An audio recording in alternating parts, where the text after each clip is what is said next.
Hello दोस्तों, नमस्कार। स्वागत है आपका तुंगनाथ से। तो दोस्तों, काली मठ के बाद हम सीधे निकले चोपता के लिए और हमारा नाइट स्टे चोपता में होना था। और दूसरे दिन हमारा प्लान बना बाबा तुंगनाथ के दर्शनों का। क्योंकि अब यहाँ तक आए थे तो हमने सोचा दर्शन भी कर लेते हैं। और हम शाम 5:30 बजे तक चोपता पहुँच चुके थे, जहाँ लगी थी बहुत ज़ोरों की बारिश। और चोपता पहुंचकर हमारे सबके फ़ोन हो चुके थे डेड। और वहाँ पे कोई लाइट नहीं थी। वहाँ पे केवल सौर ऊर्जा की लाइट है, जो अंधेरा होने के बाद ही आती है। और थोड़ा सा हमने अपना फ़ोन चार्ज किया और उसके बाद बनाए हमने यहाँ की रील्स। और अब हम आपको दिखाएंगे कि हमारा नाइट स्टे था दुगलबिट्टा PWD गेस्ट हाउस में। जो गेस्ट हाउस कुछ इस प्रकार से था, जहाँ पे जाने के बाद बच्चे बहुत ज़्यादा डर गए थे और एक से एक कहानियाँ बनाने लगे थे। क्योंकि जो ये गेस्ट हाउस है ये 1925 का हो रखा है इसका निर्माण। तो ये बिल्कुल पुरानी फिल्मों में जैसे भूत बंगला रहता था वैसे ही लग रहा था। बड़े बड़े कमरे, काफ़ी खुली जगह। तो बच्चे कहानियाँ बना रहे थे और खुद ही डर रहे थे। और यहाँ से देखिए बाहर कुछ ऐसा है, बिल्कुल अंधेरा। और अब जाके सौर ऊर्जा की लाइटें आई हैं। तो हम लोग खाना वाना खा के आ गए थे होटल से और अब हम सोने की तैयारी कर रहे हैं। तो मैंने सोचा दरवाज़ा बंद कर लेती हूँ, लेकिन दरवाज़ा बंद नहीं हुआ मुझसे। तो फिर मेरे देवर जी ने ये दरवाज़ा बंद किया, लॉक किया। और सब जगह हमारे कपड़े ही बिखरे थे। और यहाँ पे चल रही थी हमारे सोने की तैयारियाँ। और ये गेस्ट हाउस का एक रूम बहुत ही डरावना लग रहा था। जो ये डाइनिंग हॉल है, लेकिन इस कमरे में कोई नहीं आया। हम लोग होटल में ही खाना खाने गए। और ये है अंग्रेज़ों के ज़माने का रूम हीटर, लोहे का है ये। इसके अंदर आग जलाई जाती है, लकड़ी के गुटके रखे जाते हैं और इससे पूरा कमरा कुछ ही सेकंड में गर्म हो जाता है। जो यहाँ के केयर टेकर हैं उन्होंने हमें बताया। तो बहुत ही अच्छी टेक्निक है ये। और ये डाइनिंग हॉल, और डाइनिंग हॉल में अब लाइट बंद करके चले जाते हैं दूसरे कमरों में। तो हमें 2 कमरे मिले थे जिनमें हमने सोना था, लेकिन सबका प्लान ये बना कि सब एक ही कमरे में सोएंगे, क्योंकि अलग अलग रहने से डर रहे थे सब। और ये दूसरे दिन की सुबह। तो चलिए सुबह दिखाती हूँ मैं आपको यहाँ के नज़ारे। जंगलों के बीच में दुगलबिट्टा का गेस्ट हाउस, बहुत ही सुंदर जगह, बहुत ही प्यारी। चोपता से कुछ दूर पहले गेस्ट हाउस है ये। और बहुत ही सुंदर, बहुत ही मनमोहक जगह पे, जंगल के बीच में, बहुत ही शांतिदायक। लेकिन हमें बहुत अच्छा लगा, बहुत अच्छी नींद आई। ऐसा कुछ भी नहीं था डरने लायक कि जिससे कि हम कहते कि यहाँ पे डरावना है या कुछ चीज़ें हैं। ऐसा कुछ भी नहीं था। हम आराम से सोए, लेकिन बच्चे थोड़ा डर रहे थे बस, क्योंकि अंधेरा बहुत ज़्यादा था। और प्राकृतिक नज़ारे तो आप देख ही रहे हैं कितना सुंदर है दुगलबिट्टा गेस्ट हाउस PWD। तो सुबह में हमारी जाने की तैयारियां चल रही थी। हम जल्दी उठ गए थे, तो हम तुंगनाथ जाने की तैयारी कर रहे थे। और ये देखिए सब अपनी अपनी तैयारियों में लगे हुए हैं, अपना सामान पैक करने में। और जो बिस्तर हम रात को लाए थे हमने वो सुबह वहीं रख दिए थे। सब रेडी हैं जाने के लिए, सब तैयार हो रहे हैं। मैं भी तैयार हो चुकी हूँ।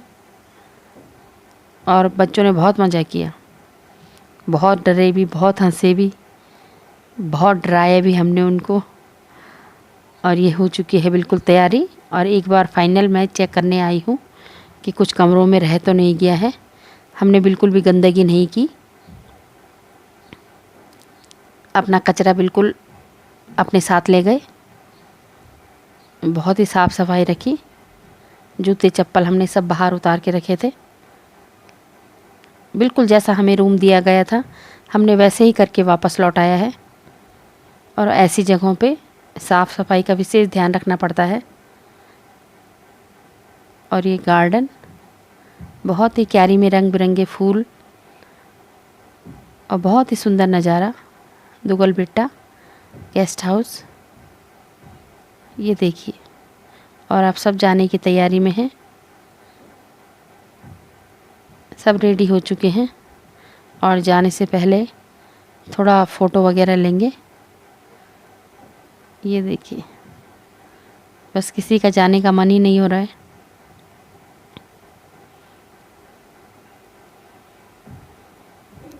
पहली बार रुके हम यहाँ। तो सब एक साथ बोलेंगे, जय भोलेनाथ। ओम नमः शिवाय। जय हो। माँ काली मठ आपकी सभी मनोकामनाएं पूर्ण करें। बाबा तुंगनाथ आपके अपने चरणों में बुलाएं, सकुशल वापस भिजवाएं। अरे बोले।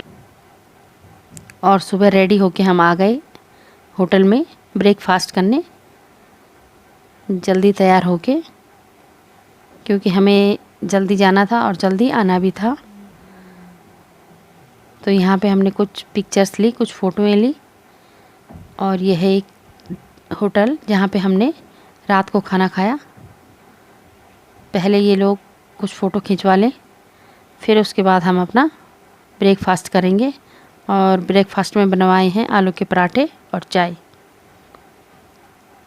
तो ये भैया कल रात को बीमार हो गए थे, तब इनकी जगह रोटियां हमने खुद बनाई यहाँ पे और उनको दवाई भी दी। तो सुबह वो ठीक हो चुके थे, लेकिन रात को हमने जो रोटियां चूल्हे में बनाई उसके लिए देख सकते हैं आप सोमित्तु व्लॉग्स। उसमें आप देखेंगे कि हमने कैसे रोटियां बनाई रात को।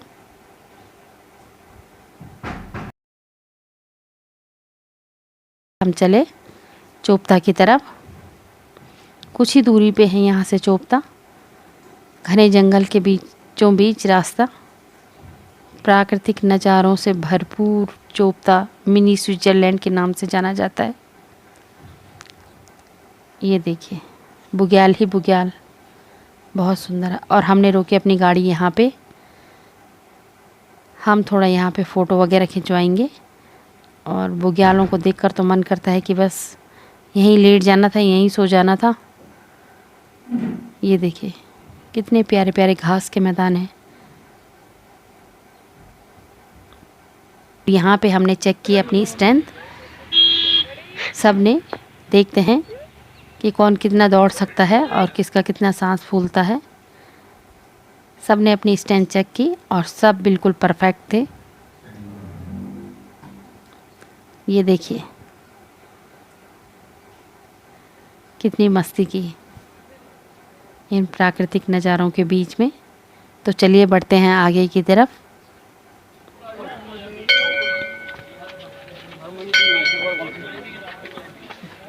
और ये है चोपता से मेन गेट मंदिर के लिए, बाबा तुंगनाथ जी के लिए। तो चलिए चलते हैं, आगे बढ़ते हैं और इन रास्तों का, इन नज़ारों का आनंद लेते हैं। भोलेनाथ की जयकार लगाते हुए आगे की तरफ बढ़ते हैं।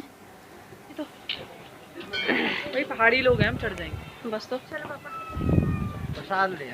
और मेरा ये तीसरी बार आना हुआ है भोलेनाथ के चरणों में। और ये देखिए कितने सुंदर रास्ते हैं घने जंगलों के बीच।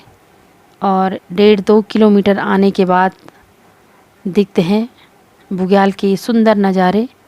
यहाँ से बुग्याल स्टार्ट हो जाते हैं और बादल बिल्कुल ज़मीन को छूते हुए। हम बादलों के बीच में, ऐसा लगता है जैसे स्वर्ग में हूँ। बादल हमारे साथ साथ चल रहे थे।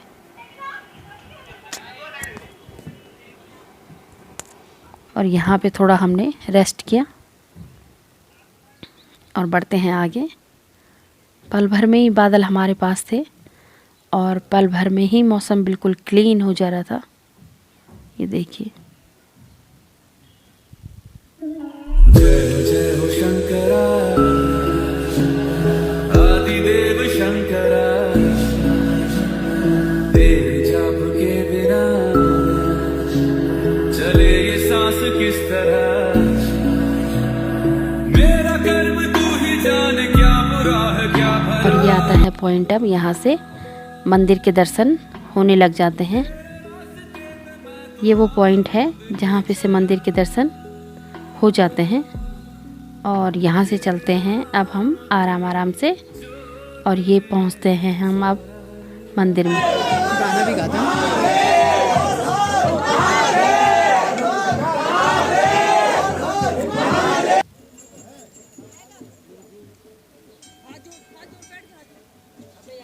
हम भी लाइन में लगे थे और लाइन में लग के हमने जलाभिषेक किया।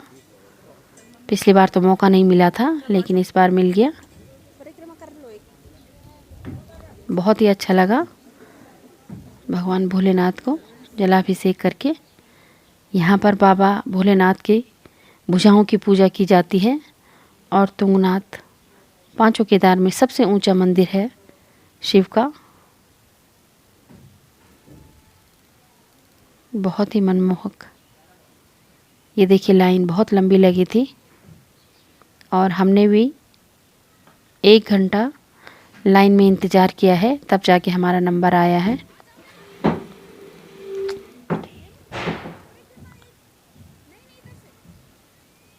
भक्तों की भीड़ और जयकारे के साथ सभी के अंदर इतना जोश था। तो हमने जलाभिषेक करने के बाद ली एक परिक्रमा। और ये जलाधारी, और ये यहाँ पे गणेश जी की मूर्ति है। इस पत्थर पर कोई बनाई नहीं गई है, लेकिन दिखते हैं। और मंदिर की परिक्रमा करते हैं। ये मंदिर का बैक साइड पीछे से, और लोगों के द्वारा देखो कितनी चुन्नियाँ बांधी हुई हैं। और यहाँ पे हैं एक नंदी विराजमान, और अंदर है भोलेनाथ। ये मंदिर की बैक साइड में ये मंदिर छोटा सा।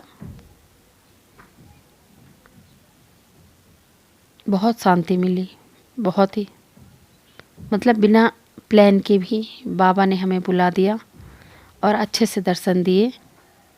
इसके लिए बाबा जी बहुत बहुत धन्यवाद आपका। ऐसी कृपा बनाए रखना हम पर कि हम आते रहें बार बार, बस ऐसी कृपा बनी रहे। और ये है बाहर प्रांगण में स्थित भैरवनाथ जी। भैरवनाथ जी का मंदिर। और ये है पंच पांडव के मंदिर। और ये बाबा तुंगनाथ जी का विशाल मंदिर। तो मंदिर के दर्शन करके बहुत ही अच्छा लगा, और आपको भी अच्छा लगा होगा। तो आएँ आप भी बाबा तुंगनाथ जी के दर्शन करें और आशीर्वाद लें, और हम सब पर भी आशीर्वाद बना रहे। जय हो तुंगनाथ जी की।